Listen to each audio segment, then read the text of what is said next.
বৈষম্য বিরোধী ছাত্র আন্দোলনের সময় ছাত্র জনতার উপর হামলার মামলায় আত্মসমর্পণ করে হাসতে হাসতে কারাগারে গেছেন আওয়ামী লীগের 18 নেতাকর্মী।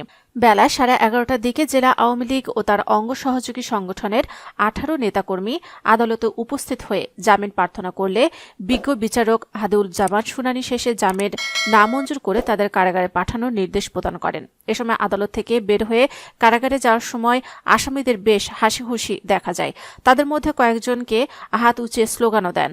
কারাগারে পাঠানোর মধ্যে জিটিভির নড়াইল প্রতিনিধি মির্জা মাহমুদ হোসেন রন্টু, নড়াইল জেলা আওয়ামী লীগের সাংগঠনিক সম্পাদক মিন্টুল কুণ্ডু, জেলা মৎস্যজীবী লীগের সভাপতি মোহাম্মদ সাইফুল ইসলাম, জেলা কৃষক লীগের সভাপতি মাহবুবুর রহমান সহ 18 নেতাকর্মী রয়েছেন।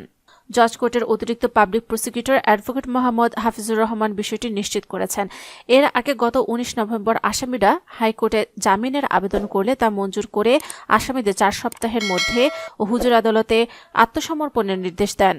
মামলার এজাহার সূত্রে জানা যায়, গত 4 আগস্ট দুপুরে সদর উপজেলা সীমাখালী মালিবাগে বৈষম্য বিরোধী ছাত্র জনতার সমাবেশে বিক্ষোভকারীদের খুন জখম করার উদ্দেশ্যে বোমা বর্ষণ, গুলি চালায় স্থানীয় আওয়ামী লীগ ও সহযোগী সংগঠনের নেতাকর্মীরা। এ সময় বেশ কয়েকজন গুলিবিদ্ধ হন। এ ঘটনায় 90 জনকে এজাহারভুক্ত ও 400 থেকে 500 জনকে অজ্ঞাতনামা আসামি করে গত 10 সেপ্টেম্বর নড়াইল সদর থানায় মামলা করেন নড়াইল সদর উপজেলা বিএনপি সাধারণ সম্পাদক মুজাহিদুর রহমান পলাশ।